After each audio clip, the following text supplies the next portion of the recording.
Scent of the day natin is itong Sara, ano ba to? Rose Gourmand Nectar. So, ayan. Meron din ako nung OG niya.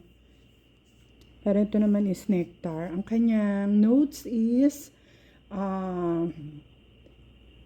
top note is pear, middle note is rose, and dry down niya is caramel. Parang tatlo lang yung nakalis na notes niya.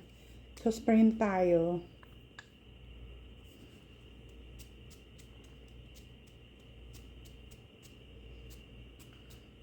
Ayan.